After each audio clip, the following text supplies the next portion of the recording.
Hey y'all, I'm Carrie, I'm MawMaw. and this is Monstrous.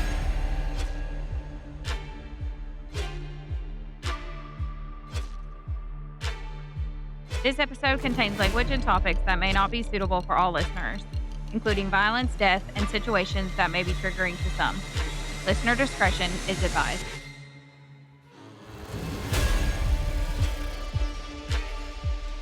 All right, welcome back to the show, guys, for another week. Glad that you're here with us, wherever you're listening from, far and beyond. Okay, so last week we went spooky with the Sally house. I wanna wish everybody a happy Easter. Yes, that's right. Hope you get to spend time with family. Mm-hmm. All the little heathens. And hopefully Mama doesn't doze off in this one. His mama's got her belly full.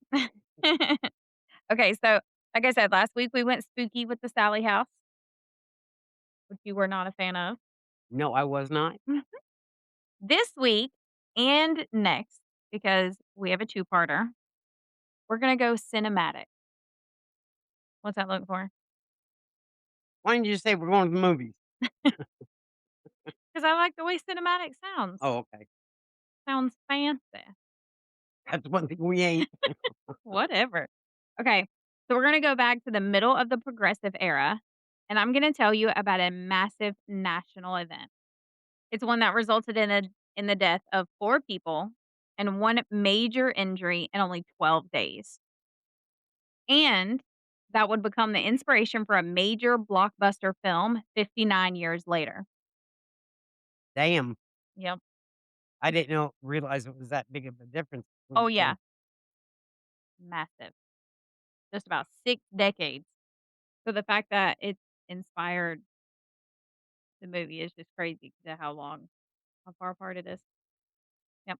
So y'all settle in, get comfortable, and maybe a double check that you're not too close to the water for this one because we're headed to the beach.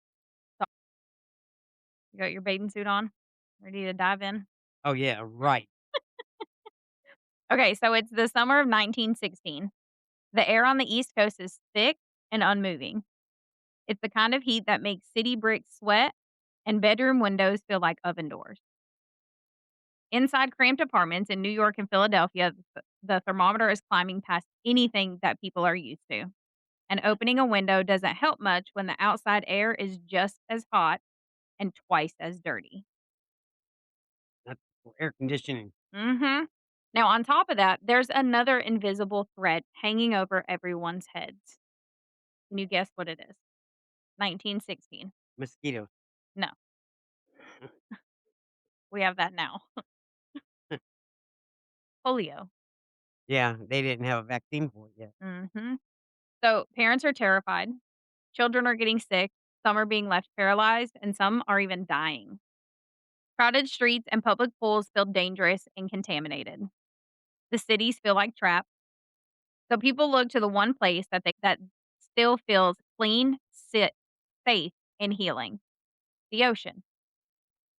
In the summer, the Jersey Shore was booming. Elegant hotels line the sand with wraparound porches and big windows flung open to catch any hint of a breeze. Bands played on the lawns all night. Trains are packed with families fleeing the heat, the noise, and the fear of disease within the cities. When those trains pulled into towns like Beach Haven and Spring Lake, people stepped off into the salt air that feels like freedom. Doctors had actually recommended fresh sea air, the salt water, and sunshine as a cure and prevention for polio, which I didn't know that. That just sounds Well, that's what they thought back then. I right. mean, I guess yeah. so Now, if you had the money to get your your great-grandpa had polio. oh, I didn't know Grandpa had polio. Mhm. I didn't know that. It didn't bother him as much until he got a lot older. Right. Yeah, I 'Cause didn't he know used that. to play he played sports. He One, I played don't he remember played him ever being sick or anything when I was younger until shortly before he passed away. but he played, basketball and baseball. I think he told me that. Hmm. Well, when you're 6'4". What else are you gonna do? Exactly. Right. Okay, so if you had the money to get your family out of Philadelphia or New York or Newark or Trenton, then you would send them to the shore. This is a world of wool bathing costumes and strict rules about how far into the water you were allowed to go.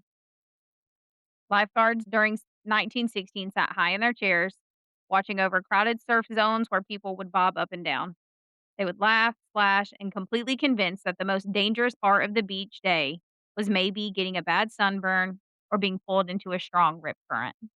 Or getting sand inside your bathing suit. Oh yeah, because that sucks. That's awful. It is. Oh my That's god.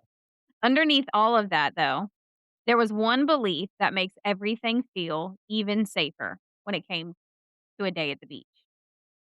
Sharks during 1916 were not considered a problem. To most Americans in 1916, shark attacks were the stuff of sailor tall tales and far off oceans. Newspapers didn't run regular stories about beachgoers being bitten, and marine science was still decades away from tagging programs and hell, they don't bite, they take a fucking chunk out of you. no, and they were also decades away from attack databases. But when a shark bites you, you know it. Oh, well, yeah. They take a chunk out of you. Yeah, it's not like a A puppy dog bite. right, exactly. Depending on what dog you get bit by. Well, yours won't bite me because they love my grandma. Oh, yeah. They bite somebody else, that's another story. You can get hurt. My dogs aren't vicious, guys, I promise. That's Okay. why I told you, I'm safer with dogs here than I am anything else. Right. Now, even a lot of the experts during this time thought that sharks were either too shy or too clumsy to be any kind of real threat to any swimmers that were close to shore. Wealthy sportsmen had literally bet money on the idea that sharks don't attack humans. That's how confident people in 1916 were in their belief. They weren't real bright back then, were they? So if you're standing in ankle deep, waist deep, or even up to your shoulders in the Atlantic in 1916, the last thing that would be on your mind was that there might be a predator in the water circling you. But that sense of safety was about to crack. Over the course of just 12 days in July, something began to happen along the Jersey Shore coast. At first, it looked like a horrible freak accident. Tragic, yes, but isolated. Then, just a few days later, it happens again. And then it moves inland to a place where everyone is absolutely sure that nothing like this could ever happen. By the time it's over, 5 people will have been attacked. Never say never. Right. 4 of them will be dead. 1 will survive, but only after a fight that is literally made for the movies. And what's left behind in a country that didn't really believe in man-eating sharks is going to change its mind fast. This is the true story of the 1916 Jersey Shore shark attacks. This is the 12 days that turned a summer escape into the horror story that reshaped how America thinks about the ocean and what decades later helped inspire one of the most famous monster movies ever made, Jaws. He made a killing off that movie. Oh, yeah. In part 2, we get into that because I figured it up and I did the math and even converted it to today's money. Oh, crap. Mhm. So, we'll get into that in part 2. So, over just under 2 weeks, beaches that were supposed to be the safest place you could send your family to suddenly looked like hunting grounds. Lifeguards and vacationers became witnesses to scenes so bloody that women would faint on the sand. The federal government gets involved. Fishermen arm themselves and go to war with the sea. So, in this part 1, we're going to stay on the open ocean. We'll go through those first 2 attacks at the Jersey Shore in painstaking detail. Who the victims were, what really happened in the water, how authorities and experts tried to explain it all away, and how the mood on those beaches shifted from carefree to terrified. We'll talk about the heat, the polio panic, the resort owners who need this season to survive, and the people in charge who really did not want to believe that something was stalking their shore. And then, when we get to the end of this episode, we'll leave you on the edge of the water in a small town called Matawan, staring at a calm, muddy creek that everyone thought was safe, just hours before a shark proves them wrong. Because again, this is a two-parter. Just people don't listen. So, guys, grab your towel, find a spot in the sand, and listen to the sound of the waves for a second. Because on Shoot, I'd July, go to sleep. you do. Because on July 1st, 1916, in the town of Beach Haven, a young man goes in for a quick swim before dinner and walks straight into history. So, before we dive into the blood in the water and panicked lifeguards, we need to talk about what people thought about sharks before this attack in 1916, because that mindset is a huge part of why these attacks hit so hard. So, back then, if you walked up to a scientist or a well traveled businessman on the East Coast and said, I'm afraid of sharks at the beach, most of them would have laughed at you. And it's not because they didn't believe that sharks existed, but it's because the idea of sharks regularly attacking humans off Jersey Shore or New York sounded like superstition, sailor talk, or something that happened in those exotic, far flung waters, not off your nice hotel in a resort town. There were scattered stories, of course, fishermen with tales from distant oceans, maybe an old newspaper clipping from another country, but there was no sense of shark attacks as a real present danger for American beachgoers. It just wasn't part of the mental landscape of the time.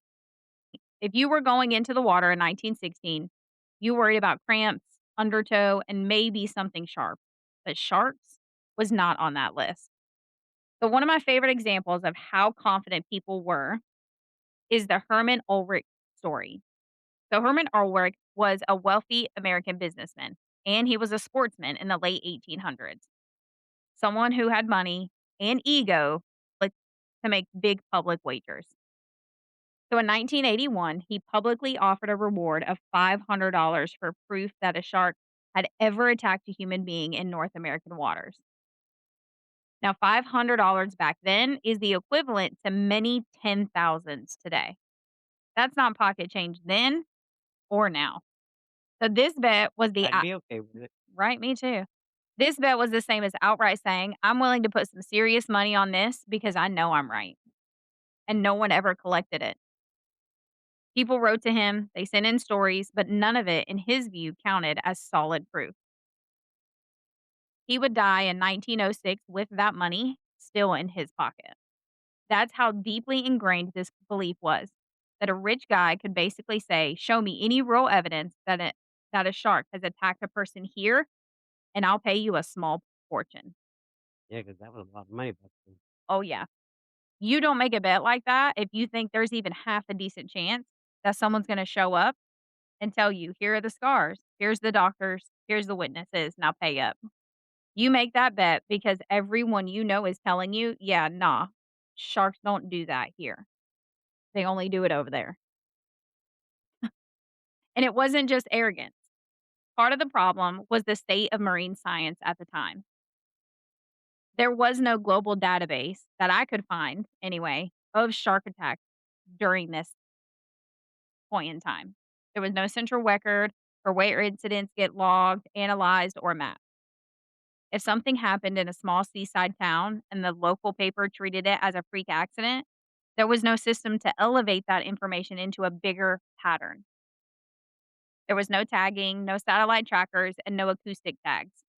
So scientists weren't following individual sharks up and down the coast like they do now. They didn't know how far sharks traveled in a season, what depths they went to, or which ones they preferred. They had no way of knowing what their feeding patterns were or how often they hugged the shoreline. Most of what people knew about sharks came from fishermen's catches, occasional sightings, and a lot of speculation. Now, even basic species identification could be shaky at the time. A big gray torpedo shaped fish with teeth showed up and gets called a man-eater or a sea monster. But is it a great white, a mako, a sandbar shark, or a bull shark? In 1916, for most people, it was just a shark, and that's as far as the conversation went. So during this era, you've got this combo: very little hard data, very few well documented attacks in local memory, and a culture that mostly associated sharks with faraway oceans and tall tales. Now, you lay that mindset over the broader world of 1916. World War I was raging in Europe. The trenches, the gas, and the mass casualties, that's what dominated international news. Now, at this point, the United States had not yet entered the war. Woodrow Wilson was running for re-election on the slogan, quote, "He kept us out of war." So there's a strange tension present. Americans were reading about horrors across the Atlantic, but on their own shores, life was supposed to be normal, even prosperous. So on the home front, people are worried about other things seen as a much larger threat at the time than some sharks. At the same time, the polio epidemic was sweeping through parts of the country and especially in cities. Parents were terrified that their children would get sick, end up paralyzed, or worse. Health officials were closing public spaces, warning about crowds. They were telling parents that if you're able to send your children away from the city to a place, do so to a place that has plenty of space and fresh air. And then at the same time, that summer of 1916 was brutally hot. So heat waves can be deadly in cramped urban housing with no air conditioning, poor ventilation, and people packed into tenements.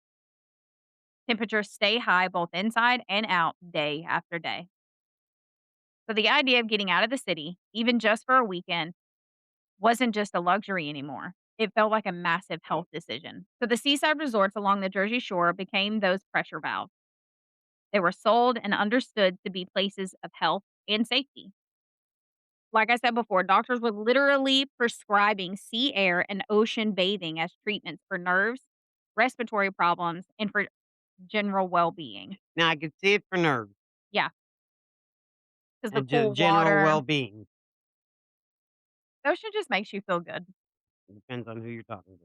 Well, for me, it does. I love the ocean. I know you always have. Smell the salt water, the sound of the waves. Just love it. I would live on the ocean if it was not for hurricanes. I've always said that. Just so peaceful. You know, a lot of people think it stinks, the ocean air. Oh, I like to smell the ocean. I think it smells so good. Like I could literally curl up under an umbrella on the beach and fall asleep. And you probably would. Yes, I probably would. And then I'd have to get a big spatula and flip you over every so often. Okay. Anyway, so if you were worried about polio and the heat and the general anxiety of a world at war, then you put your family on a train and headed to the coast, and you feel like you've done the most responsible thing. And because of men like Herman Ulrich, because of the lack of data, and because of the way that the newspapers and experts talked or didn't talk about sharks, there was essentially no widespread cultural script that said, hey, by the way, there might be a large predator in the water with you. Here, fishy, fishy, fishy. So that's the headspace that people were in whenever they stepped off those trains in New Jersey. The ocean wasn't a threat, it was the cure. The danger was inland: polio, heat, overcrowding, maybe the war if the US ever got pulled into it. But the water, that was where you sent your kids to get healthy. Well, So, yeah, you got the sunshine and mhm, the fresh air. right, That always makes you feel better. exactly. So back then they didn't think by going to the ocean they were going to be they were putting themselves in danger, Be fish food. pretty much.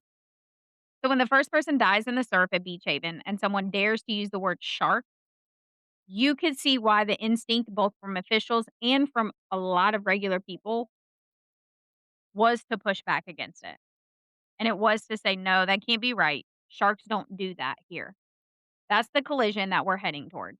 A very old animal behaving in a way that's rare, but not impossible, slamming straight into a society that has almost no mental category for a shark attack at a nice American beach. And with that context, Ulrich's bed, the blind spot in early marine science, a country sweating through a heat wave and terrified of disease. We're now going to look at what happens when a young man named Charles Vansant steps into the Atlantic on July 1st, 1916, believing that the water in front of his hotel was the safest place that he could ever be. Picture yourself there. You're not just reading or listening to it, but you're there. You step off a train at one of those nice Jersey Shore towns in early July 1916, and what hits you first is the air. It's still hot. 90 degrees isn't just going to vanish because you've crossed over a bridge. But now instead, it's salt heavy. briny, moving in from the Atlantic in lazy gusts that carry the sound of waves and seagulls. For families who have been trapped in the city tenements, it feels like stepping into a completely other world. Beach Haven, Spring Lake, Asbury Park, Atlantic City, which was a little farther north. These weren't just beaches, they were destinations. Whole resort economies built around selling summer as the cure for everything wrong with modern life. Grand hotels rise from the dunes, 3 and 4 stories high, with wide verandas where men in straw boaters sip lemonade and women in long skirts fan themselves while watching the children play in the sand. Inside, there's electric lights, ice delivered daily, and orchestras tuning up for evening dances. Outside, you have boardwalks that stretch for miles, lined with saltwater taffy shops, shooting galleries, and bathhouses where you rent your wool swimsuit by the hour. Could you imagine having to rent your bathing suit? Wool at that. Like, I knew that, like, they used wool, you know what I mean? Like, I knew that, but No. I didn't know you rented them.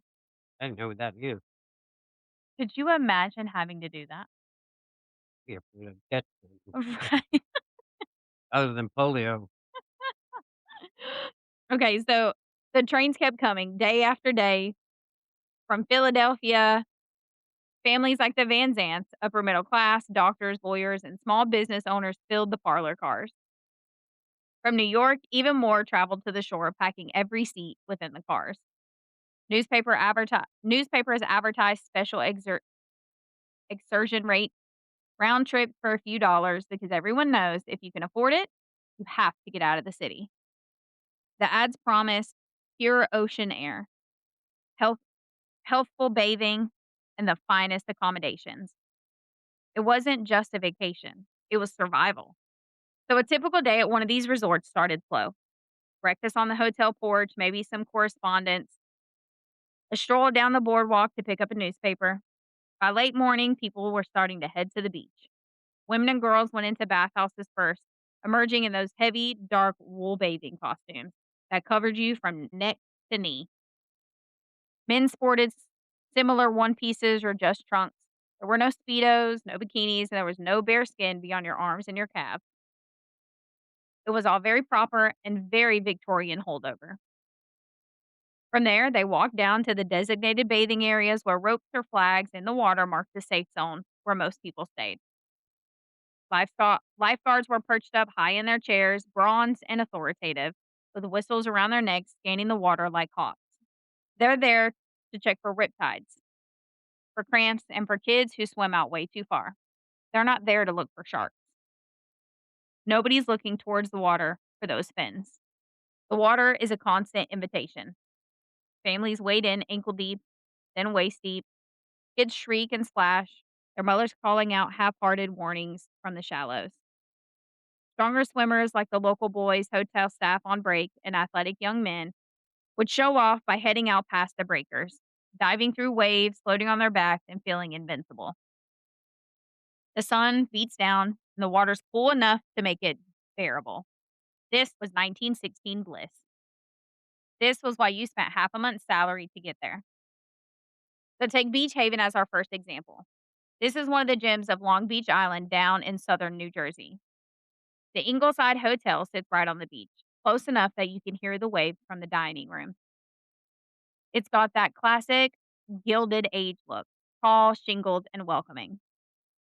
Guests arrive by ferry from the mainland or train. They unload their trunks and they settle into their rooms with ocean views.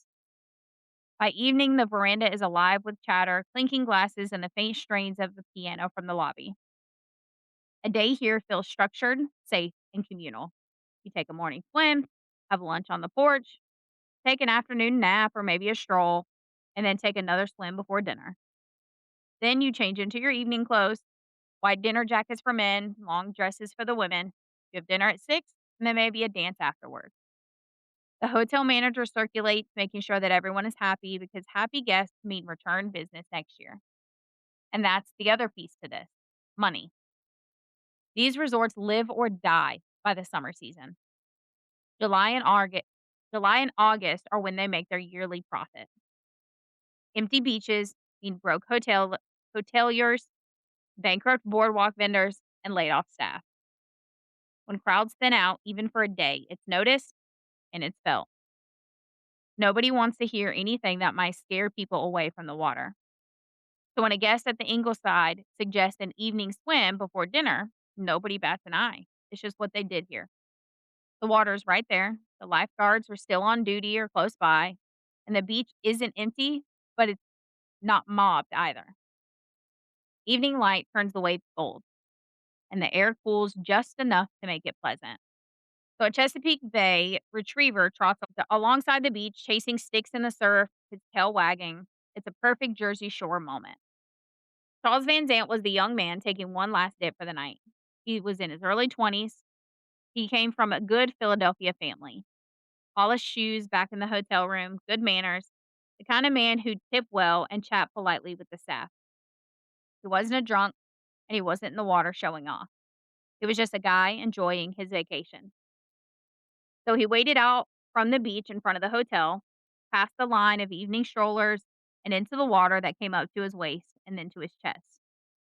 That Chesapeake Bay retriever paddles nearby. Other bathers are in sight. Lifeguards are watching. Lifeguards are watching, or at least close by. This is routine. This is normal. This is the safest place that he could have possibly been until it wasn't. It's Saturday, July 1st, 1916, around 6 p.m. The sun is starting to slowly dip behind the horizon, but it's still plenty warm in the mid 80s, humid, and the kind of evening where people linger outside because going indoors feels like stepping into a sauna. At the Eagleside Hotel in Beach Haven, dinner preparations were underway in the kitchen. Guests were changing or relaxing on the veranda, sipping iced tea and watching the beach. Charles Eppington Van Zant was one of those guests. He was 25.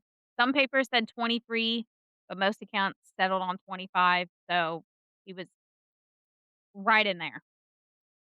His father was a prominent figure back home in Philadelphia. And Charles himself, he was young, athletic, and just enjoying a family vacation at one of the finest hotels on Long Beach Island. He wasn't local staff, and he wasn't some roughneck fisherman. He was the kind of guest that hotels like the Eagleside cater to. Polished, respectable. He was the exact demographic that they needed to fill every room every summer. Now, before dinner, Charles decided he wanted to swim. It wasn't anything unusual. Like I said, it was ritual here, and it honestly, really anywhere at the beach. You go to the beach, you spend as much time as you can in the water. But he went in to cool off in the ocean, to work up an appetite, and then he planned on going in and cleaning up for the evening. So he's got this Chesapeake Bay retriever with him. It's a big, loyal dog splashing around in the shallows, chasing sticks, and just kind of playing around together. Now, from what I've seen, this wasn't Charles' dog, but it was just kind of a dog in the area, and Charles had just taken to it. And the puppy just wanted to play. Right, exactly. So they headed down from the hotel together. Charles was in his wool bathing costume, walking the packed sand in front of the Eagleside Hotel. The dog is, running around, or he's throwing the stick. Dog will go get it, all of that. So other people are around, as you would expect on a warm evening like this. The lifeguards are also still on duty, or at least some are within shouting distance, even if not still on the clock. So Charles wades in, ankle deep, knee deep, waist deep. The water's cool against the heat of the day. Refreshing. The dog paddles alongside him, barking at the waves, and the two are just kind of playing in the ocean as they go. Charles keeps going. Now he's chest deep, maybe 50 or 60 yards offshore. Not crazy far, but just past where most casual swimmers would stop, but not out in the deep ocean either. From the beach, he's clearly visible. People can see his head and shoulders above the surface, his arms moving as he treads water, plays with the dogs, or just swims lazily. And then it starts. Charles begins to shout. At first, nobody reacts much. Voices carry over the water. So maybe he was calling to the dog or joking with someone on shore, or just kind of horsing around like young men do. The beach was relaxed. People glanced over, they would smile, but they kept walking. The dog then begins to bark more, and the dog swims towards him. Lifeguard Alexander Ott notices and starts paying closer attention to what's going on. He doesn't know exactly what it is, but something doesn't seem right. Now, a bystander named Sheridan Taylor sees something off and began to wade in. But Charles wasn't joking. Something has him underneath the water, out of sight in the murky green blue water. A shark, big and powerful, maybe testing this splashing surface object that looks vaguely like prey. The shark has clamped onto Charles's leg. Accounts differ on the exact damage, but it is catastrophic. His left thigh was stripped nearly to the bone, deep gashes in his right leg, and massive tissue loss. Blood blooms in the water around him, turning it dark red, unmistakable even from shore. Now people can see what is happening. The lifeguard and Taylor are swimming hard directly for Charles. Charles is thrashing, screaming, and trying to fight whatever it is has him off. Taylor later Taylor later swears that he looked back while towing Charles in and saw the shark, a dark shape with a dorsal fin cutting through the surface following them, not even 10 feet away. So the water turns. Dog barks frantically. On shore, heads turn and voices rise. They reach him. They grab him under the arms. Charles is heavy, bleeding fast, and barely able to help them. Blood slicks their hands and clouds the water all around them. They drag him toward the beach, stroke by stroke, while that dark shape circles just behind. Aud and Taylor make it to the shallow water. They stumble upright and half carry Charles the last few yards onto shore. Witnesses on the sand start running over. They carry him, dripping and gray faced, straight into the Eagleside Hotel lobby, and they place him right on top of the manager's desk. Or it might have been a manager's table. Those accounts kind of vary. But either way, the image is the same. It was a dying man laid out in a place meant for signing registers and handing out keys. Blood pools on the wood and soaks through paperwork. Doctors are called, but it's too late. Charles bleeds out. His femoral artery had been severed. Pain was indescribable. He's conscious long enough to beg for his mother, and then he slips away.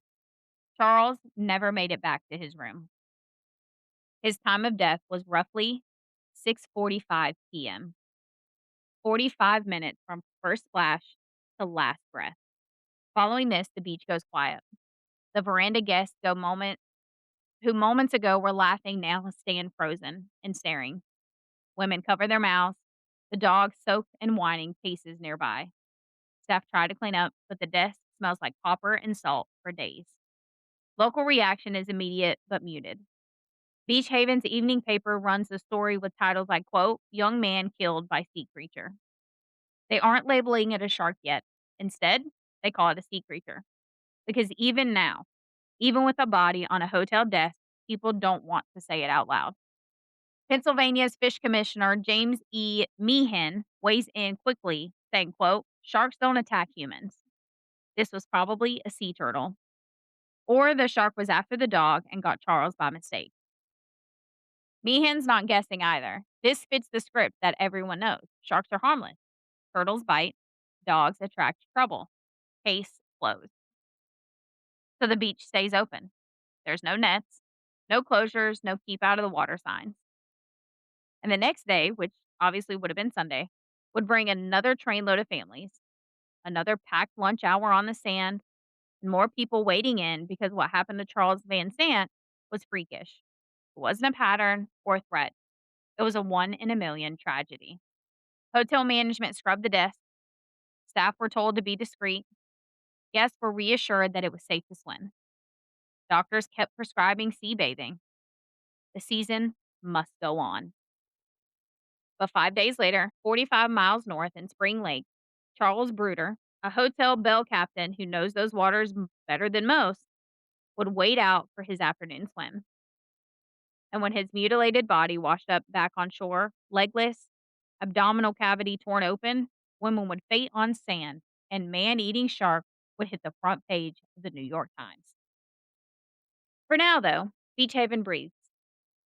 The water looks calm again, and nobody's looking down. Life at the Jersey Shore doesn't stop. The beaches stayed packed. Experts kept explaining it away, but under the surface, quite literally, that confidence that Herman Ulrich bet his fortune on was starting to crack.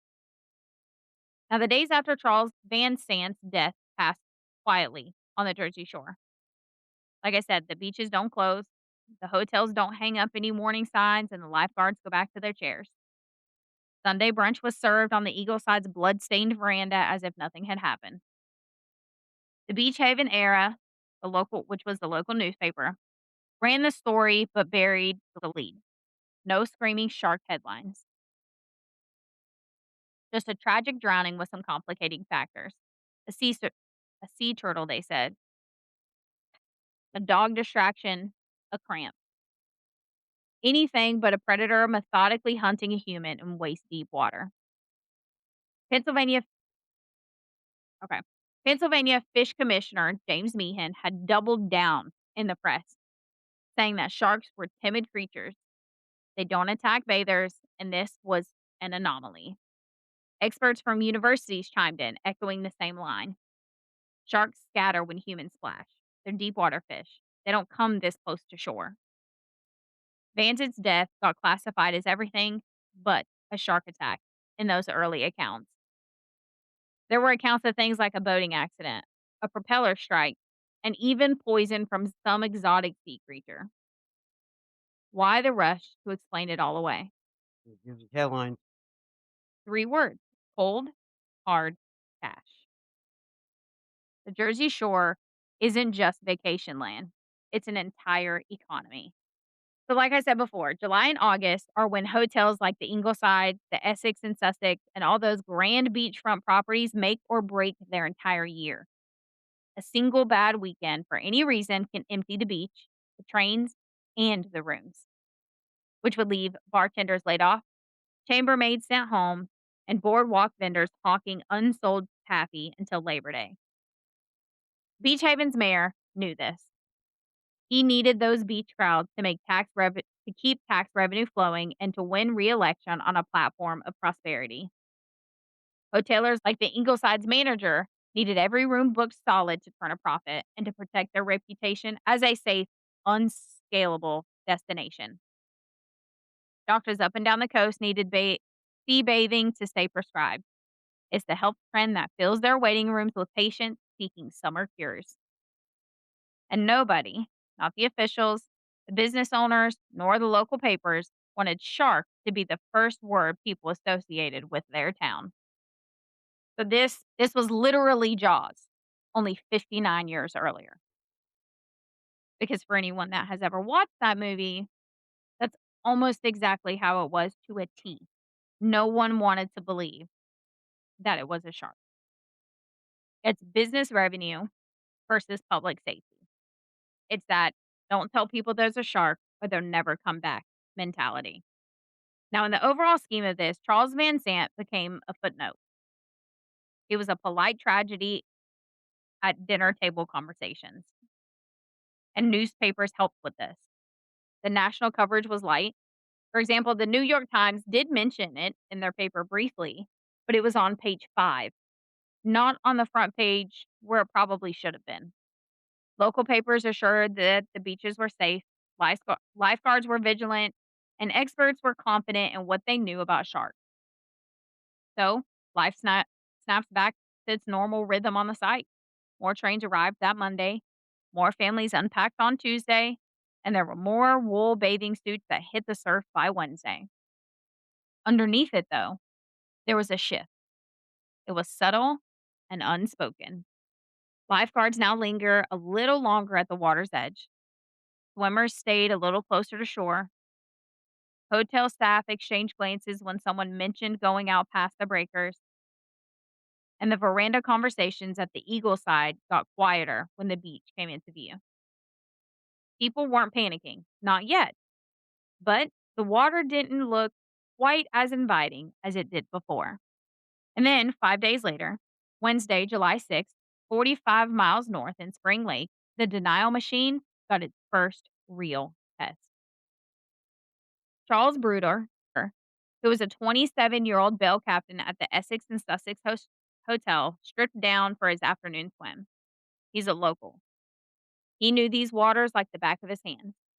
He swam out about 130 yards, so farther than most, but not a completely reckless distance.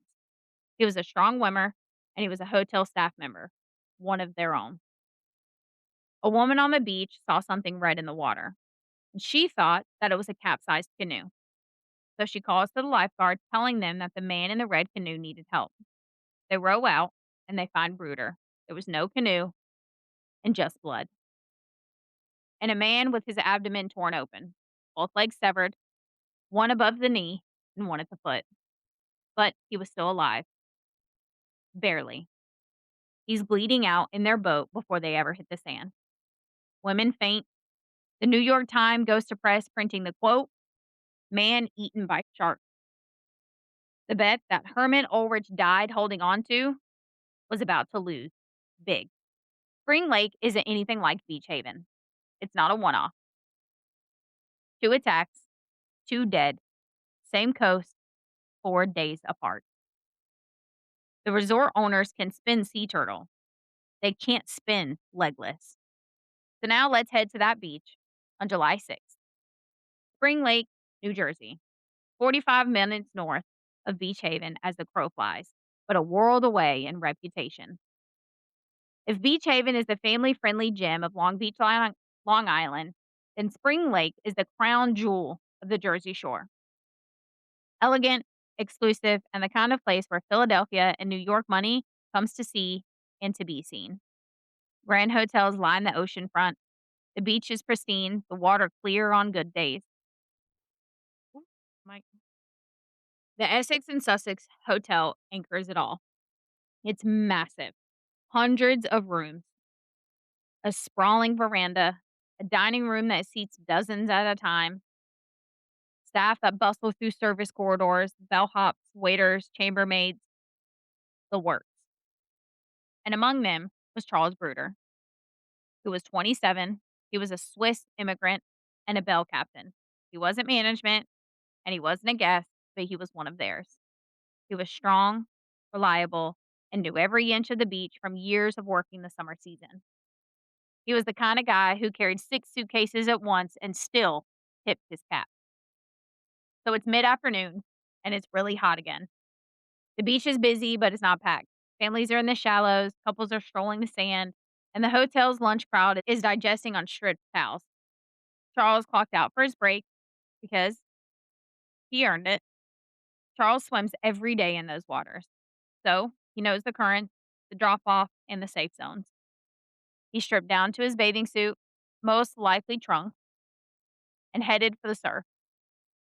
Charles wasn't a show off, and he wasn't a drunk. Instead, he was just a man cooling off on a hot workday. So he swam out further than most, like I said, about 130 yards from shore, which is roughly the length of a city block. So really not that far, because a city block isn't that big.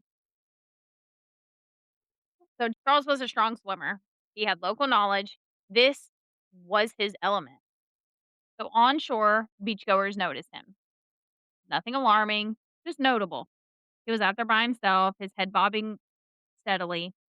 Then a woman in a wide brimmed hat, maybe 50 yards down the beach, squints at the water, and something had caught her eye, a flash of red that was spreading. She thought that it was a canoe, a red canoe, that had capsized. So she believed that someone was in trouble. She shouted to the lifeguards, Chris Anderson and George White. They were both seasoned and beach hardened. They grab an oarboat and row hard toward what they assume was a swamp craft. The woman points, saying, There, the red canoe. They're scanning full hole, paddles, anything at all to point where they're at. The water looked strange. It was darkening in patches. But from that distance, it could be anything. It could have been fuel spills, seaweed, literally anything.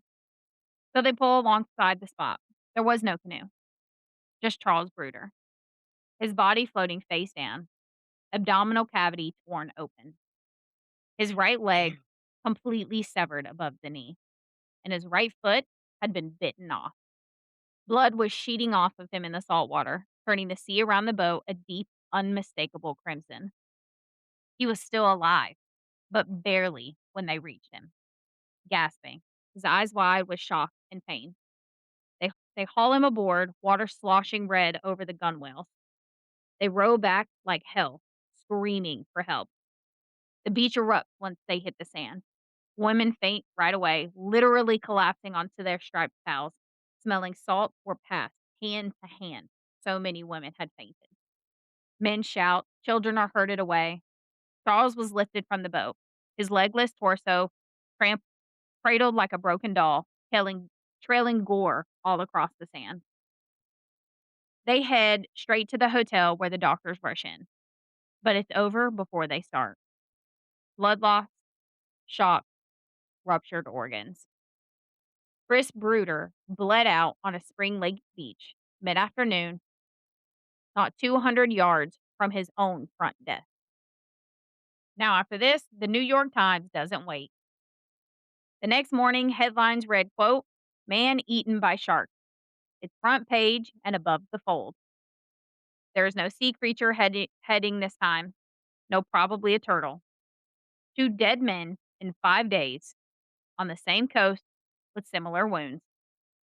Vansant's thigh to bone gash, Bruder's eviscerated torso and missing limbs.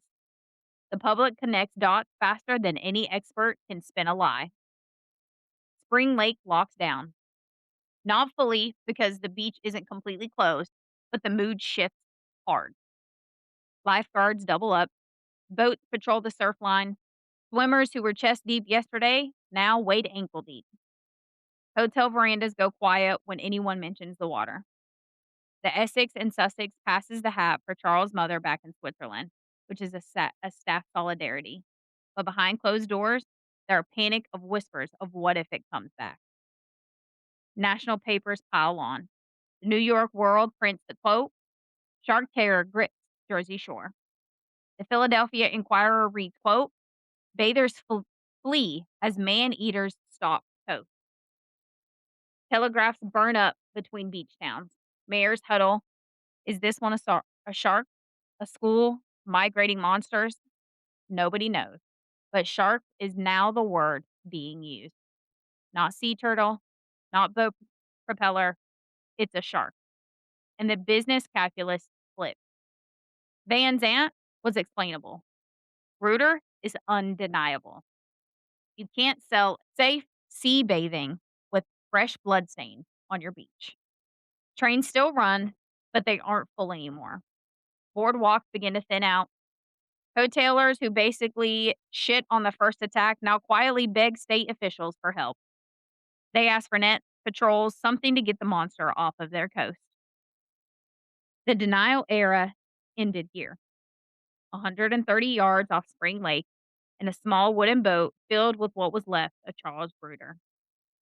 This is when America learned what man eating shark really means. This was when Herman Ulrich ghosts started to sweat. And this was when the war with the sea began. 2 attacks, 2 dead, 5 days. Beaches were emptying. Papers were screaming the shark news. And the federal government, specifically President Woodrow Wilson, is about to get drugged into this fight. So everyone still thinks the danger stops at the surf line, though. But on Thursday, July 7th, the Jersey Shore was a different place. Spring Lake's beach was half empty. Families who planned week-long stays packed up early. Boardwalks that hummed with strollers now echoed with nervous whispers. The New York Times headline sat folded on hotel lobbies, train stations, and breakfast nooks with that man eaten by shark front and center. There was no ambiguity, no probably. Charles Bruder's death wasn't a glitch in the system. It was the start of a pattern, and fear spreads faster than any tide. Telegraphs pinged between beach towns. The Philadelphia Inquirer printed, quote, "Shark terror empties beaches." The New York World read, quote, "Man eaters sighted off the coast." Women refused to enter the water entirely. Men who swam out past the breakers yesterday now won't go past their knees. Lifeguards, those bronzed gods of the summer just days before, now scan the surf line as soldiers on watch. eyes locked on every dark shape and every ripple. Children get yanked from sandcastle moats if the wave looks funny. Local action kicks in fast. Spring Lake strings wire mesh between posts. Brewed shark nets, which were more symbolic than they were effective. Beach Haven started talking about patrols. Asbury Park hired extra lifeguards. Some towns armed their boat crews with rifles and stationed marksmen on piers. It's patchwork and it's desperate, with every mayor doing what he thought possible to keep tourists coming while also looking tough for the evening editions. But it wasn't local anymore. It was now national. Front page news from Boston to Baltimore. Wires burned hot. Is it safe to swim? Is it one shark or many? Are they migrating or are they residents? Fishermen report big ones offshore, 8 to 10 feet long, schools of sharks moving north. Nobody knows shark migration patterns at this point. Not really. So no one knows the truth. Is this a seasonal thing, a freak summer, or bad luck? The public demands answers, and the mayors can't give them. So state governments set up. New Jersey officials wire Washington. Congress hears the panic and approves $5,000 for shark eradication. That's about $150,000 today to kill some damn sharks. Just don't go in the water. And they'll go away. Exactly. They will move on. But back then, they didn't realize that. So, Believe it, like I said, the bridge there's friends and walk. Treasury Secretary William Gibbs McAdoo briefs President Woodrow Wilson's cabinet, telling them that the situation was critical, that bathers were terrified, and the economy was at risk. Wilson himself, mid his reelection campaign, that he kept us at a war slogan front and center, took the call. Coast Guard patrols then expanded up and down the Jersey coast. This was now federal muscle for a big fish problem. That What? was funny. I got choked on my drink. Yep, the federal government is now taking part in hunting down a fish. Yeah. Well, not really a fish because sharks aren't technically fish, but you No, know but what I they're mean. mammals. Yeah. Yeah, you know what I mean. Well, not all sharks are mammals. Hey, fun fact. Oh, I stand corrected. Although they give birth, they do have live births and lay eggs. They don't have skin and they don't have bones Yep. or hair. Yep. I looked it up. So I Mhm. apologize. I stand correct. Oh, no, a lot of people believe that. I believed that for a long time too. Do you wanna know a fun fact? What? Do you know what a, shark's egg is called? A mermaid's purse. Oh, Mhm. okay. Yep. Well, there you go. Yep. That's your fun fact for today. Not that you'll ever use that information, but still. Okay. This was America in 1916. World War I raging overseas. The US neutral but anxious. Polio closing backgrounds and on a killing spree. The massive heat wave was killing grandmothers, and the White House was debating shark policy. Wilson's advisors noted the politics. They reminded him about how beach towns voted, how tourism paid taxes, and that New Jersey was his home state, and how a shark panic during election season wasn't just bad PR. It was a vote it was a vote getter for opponents yelling incompetence. Scholars later argued that Bruder's death actually dinged Wilson's numbers in coastal precincts, where voters blamed the man in charge when the waters turned red. Now out on the water, the civilians declared war. Fishermen, yacht owners, and the weekend sportsmen armed up, rifles, harpoons, and axes. Motorboats loaded with bait like horse carcasses, sheep guts, and fish heads, all chummed along the surf line, turning patches of the beautiful blue ocean pink. The Atlanta custodian wrote, quote, Armed shark hunters patrol the coast in active warfare against man-eaters. If you spotted a dorsal fin, you shoot it. There's a big shadow, you harpoon it. Anything gray and toothy and over 6 feet was killed. Photographs show sharks strung up on decks, tails toward the cameras, jaws propped open, and crowds cheering like it's a lynch mob.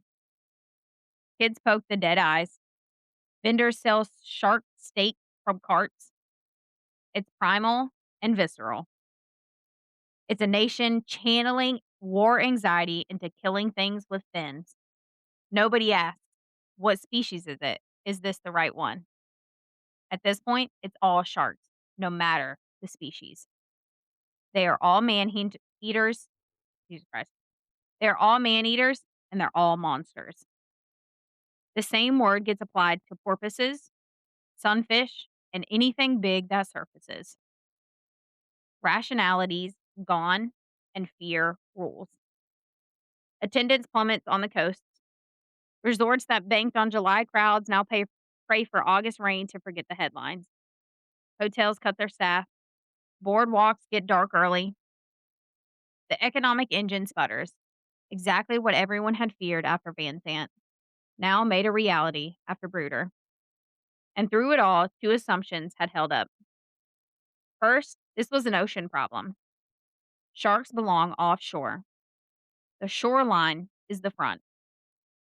And two, it's containable. You kill enough sharks, bring enough nets, and summer returns to normal. So, everyone looks at the breakers. Patrol boats crisscross the parallel to the shore. Riflemen scan horizons. Newspapers map danger zones from Beach Haven to Long Branch. But nobody's watching the creeks. Nobody's looking inland for danger. 30 miles north of Spring Lake, past highways and farms, sits Matawan, a quiet working class town where kids swim in a muddy estuary called the Crick. Local wisdom, local wisdom believes sharks can't get there. It's too shallow and too far from the open ocean. It's the wrong salinity. But on July 12th, Captain Thomas Cottrell will cross a trolley bridge over Matawan Creek, see a dorsal fin cutting toward town, and he will run to warn everyone and get laughed off the street. 5 days after Bruder bleeds out in Spring Lake, the shark, or sharks, swim somewhere that no beach patrol boat can follow. Matawan doesn't read the New York Times beach panic like spring break society wide. Mhm. They read farm reports, they fish in the creek, they call it safe from the now present ocean dangers. But on a hot Wednesday afternoon, 11-year-old Lester Stillwell and his friends hit the water at the Wyckoff dock, and safe becomes the last word that anyone uses. Now, before we end part one, we're going to pause here for a second and take stock in what's happened so far. So, July 1st, Charles Vansant bleeds out on the Ingleside hotel manager's desk after his legs were bitten and stripped of flesh. 5 days later, on July 6th, Charles Bruder bleeds out in Spring Lake after being dragged back to shore after he was attacked and left legless and eviscerated. It was 5 days, and it left two dead. Front page headlines from Maine to Florida. Congress votes on shark bounties.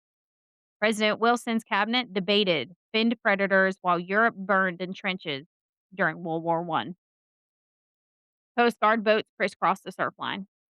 Fishermen chummed blood bait from Asbury Park to Atlantic City while hanging trophies on every dock from Beach Haven to Belmar. The Jersey Shore, which was America's summer escape, the cure for polio and heat stroke, was now a war zone. Beaches were left half empty. Verandas whispered about what was happening. Lifeguards on duties with rifles. Nets were strung like battlefield wire. The New York Times printed, quote, "Man eaters stalk coast." The Philadelphia Inquirer printed, quote, "Bathers flee in terror." Every paper had a shark map. Every mayor had a patrol boat. Every hoteler had a prayer that the trains wouldn't stop running. And the collective assumption that this was an ocean fight, surf to surf and nothing more. Breakers are on the front line. You kill the right shark or sharks, and summer snaps back. The normalcy returns. Kids will hit the waves again, and moms will stop clutching rosaries on the sand. Nobody's looking inland because 30 miles north of Spring Lake sits Matawan. It's not a resort town. It's instead a working class community hugging Ratarin Bay with its brick main street, rail yard, and factories. Kids were playing stickball, moms were hanging the wash, and through the middle of it all winds Matawan Creek, what locals call the Crick. It's narrow, muddy, and brackish in spots, and it's lined with boatyards, docks, and marshy grass. It's chest deep for kids at high tide, and it's been a swimming hole since forever. It's miles from open ocean, and you'd be insane to worry about fins between the trolley bridge and Wyckoff Dock. Like in any deep creek, the local kids and their friends cannonball off the planks daily. Dads fish for snapper blues. Nobody locks the creek gate because there's no reason to. But on Wednesday, July 12th, 6 days after Bruder's boat hit Spring Lake sand, Captain Thomas Cottrell, a weathered bay fisherman who knows every tide and current, crosses the trolley bridge over Matawan Creek mid morning, looks down, and he sees it, a dorsal fin, a gray body moving upstream on the flood tide toward the heart of town, about 8 feet long. Cottrell doesn't hesitate. He runs to the police station, the town hall, and the Main Street shop, telling them there's a shark in the creek headed for the docks. His voice hoarse from shouting, his hands shaking. A seasoned waterman turned prophet pounding on doors. They laughed him out, saying things like, "Sharks don't swim creeks, Cap. Sea turtle again? You've been at the whiskey? Kids'll be fine at the Wyckoff dock." Cottrell pleads, and he curses. Finally, he storms off, helpless. His warning delivered and ignored. By 2 p.m., the heat simmers off Main Street. Kids strip to their underwear at the creek. It's perfect swimming weather. Lester Stillwell, an 11-year-old who is epileptic, floats on his back with friends at the Wyckoff dock. The water is muddy, but they spend their afternoon laughing and splashing at the safest place in Matawan. But then something gray moves below, and that's where we're going to end part one. Now you know why I don't like you. You just have to be vigilant. You have to swim carefully. I'm a little fat girl. I don't swim fast and I run even slower. See, So, I don't go any farther than no, I waist. don't go in very deep. Yep, waist deep is as far as I go, I don't even which go that. Like my waist, I have no waist. I mean, it's like, I'm short as fuck, so it's not very deep.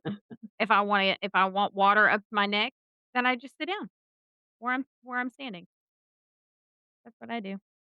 Whereas, like, Mike and Papa, they'll gotta go go out in all 80 d feet. they'll go all the way the fuck out there. And the monkeys are in the other room. I'm good, I'm not going out that far. If I can't touch the bottom, I'm not going. Now, in a swimming pool, I don't mind. I still can't do it. You don't go in the deep end? Mm-mm. If I can't touch, I, like, freak out. I have no idea why. You're weird. I've always been that way. If I can't touch the bottom, I, like, freak out. I have, like, major anxiety. Can't Now, do see, it. I can jump in the deep end. That's not a problem. Same with if I can't see the bottom, I can't do it. I have no idea why. I'm not afraid of the water, I love the water. But for whatever reason, if I can't touch and if I can't see what is below me, Your Johnny gonna then come up and get your little fat legs. I don't have fat legs. The fuck? I didn't mean it like that. In the water, they look thicker. Right, right. But no, I don't know, it's just, like, I have a really bad, like, anxiety shit. Can't do it. I'm not really sure why. Anyway, nobody's here to listen to my problems. So in part 1 of the 1916 Jersey Shore tar attacks ends with the creek still, the boys laughing, and the fin is coming towards them unseen. Next week, we're going to continue this case in part 2 as the Matawan Creek turns red. Stanley Fisher dives for a body. Joseph Dunn ends up in a tug of war with death. And the man-eater gets caught. Or does it? We really appreciate you guys tuning in for another week. Means a lot that you come back every week. Make sure you give us a rate and a review. Don't forget to subscribe, hit your little bell notification so that way you are notified when part 2 gets dropped. If you wanna see what we're up to, I have a few photos, that goes with this case as well. You can find those on our socials, which are linked in the episode description. It's also where you can find our Buy Me a Coffee page and our email if you would like to send case suggestions or your personal tales over. It's all in the description. or even just to say hi. Yeah, it's all in there. Episode description, you got your link, copy, paste, all that good stuff. So we got more coming for you next week. We're gonna end this one out. But in the meantime, stay safe out there and maybe check the surf report before you hit the beach this weekend. We hope you keep listening. And as always, remember to Watch out for monsters. and don't kill people. Bye, y'all. Bye, y'all.